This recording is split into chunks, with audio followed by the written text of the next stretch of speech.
Okey, Assalamualaikum warahmatullahi. Video ringkas saya ini ialah saya nak fokus untuk menyampaikan kepada semua kenapa saya lebih memfokuskan pemerhatian saya kepada the number of pending cases berbanding dengan number of positive cases ke bilangan kematian ke sebagainya berhubung dengan COVID-19 ni. Baik. Di sini saya akan cuba lukiskan sedikit lah. Okey, nombor satunya ialah pertamanya kita ada pending cases tak? Kita ada pending cases PC. Kita bagi PC sebagainya. Okey. So, ini ialah jumlah mereka yang masih lagi belum dapat result. Okey, dapat result uji kaji makmal saringan di mana mereka ini mungkin negatif, mungkin positif coronavirus ataupun COVID-19. Baik. Mana datang nombor PC ini? Nombor PC ini datangnya daripada mereka yang kena buat saringan. Okey, maksudnya kena buat saringan ni sebagai contoh, kalau orang tu balik dari luar negara, terutamanya negara-negara yang terjejas, ataupun orang tu ada pergi ke kelas tabligh, istimewa tabligh hari tu, dan juga orang yang ada close contact dengan kedua-dua pihak yang di atas lah. Okey. Jadi, mereka ini pun tak semestinya semua kena buat saringan. Hanya yang ada gejala saja yang boleh diminta untuk buat saringan. Yang tak ada gejala, kena self quarantine 14 hari dan sebagainya. Kalau ada gejala, dan kita buat saringan. Okey, macam hari ini, kita ada 57 new case. 57, sorry. Kita ada 51. Orang kata apa? Bilangan orang yang baru untuk disaring. Maksudnya dia telah menyumbang 51 orang lagi ke dalam jumlah kita punya pending cases 1903 orang jumlah kes semuanya. Betul tak? Sebenarnya ada penambahan 51 orang pada hari ini.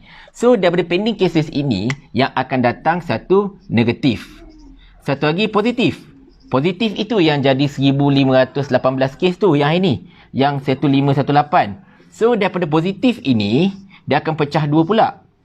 Satu, dia akan pergi ke rawatan. Ada 1,300 lebih rawatan dan selebihnya tidak ada dirawat. Maksudnya diorang ni tak perlu dirawat. Hanya perlu self quarantine dan sebagainya. Okey. So, daripada 1,300 lebih yang dirawat ini, so di sini akan ada 57 yang masuk ICU. Dan selebihnya kes biasa. So, daripada 57 kes ICU ni akan datang kes kematian. Okay, boleh nampak dia punya flowchart je. So, mula-mula daripada pending cases ini mereka uji, mereka akan dapat sama negatif result ataupun positif result. Positif result ni pula akan pecah dua. Sama ada perlu dirawat ataupun hanya perlu dikuarantin sahaja. Daripada kes yang dirawat ini, 57 pergi ke ICU, 27 masuk ke respiratory support unit dan juga lagi selebihnya cuma kes-kes biasa yang perlukan rawatan secara biasa saja. Dan daripada kes ICU ini datangnya kematian. Jadi apa yang kita nak fokus sekarang ni ialah nombor ini. Nombor ini yang menyumbang kepada ini. Nampak? So, kita nak kecilkan nombor ini. Kita nak kosongkan nombor ini. Nombor yang orang yang baru datang untuk saringan ni. Jadi, bila nombor di sini kosong, ini bertambah tak? So, ini tak bertambah. Bila ini bertambah, ini bertambah tak? Tak bertambah. Bila ini tak bertambah, ini bertambah tak? Mungkin bertambah hasil daripada sini, mungkin tak bertambah. Tapi, basically-nya kita nak putuskan kat sini. Kita nak settlekan kat sini dulu. Jadi, pentingnya semua ini berpunca daripada sini. Ni, yang 51 ni. Jadi tugas kita ialah untuk pastikan angka 51 ini jadi kosong. Macam mana caranya? Itulah kita namakan sebagai putus rantaian jangkitan. Ini kita namakan putuskan rantaian jangkitan. Dan cara untuk kita putuskan rantaian jangkitan ni very easy, iaitu kita duduk di rumah, jangan pergi mana-mana, tak payah nak pergi ke tempat yang crowded. Kalau nak pergi ke supermarket ke apa-apa ke, kita pergi seorang saja, tak payah ramai-ramai, ketua keluarga je pergi.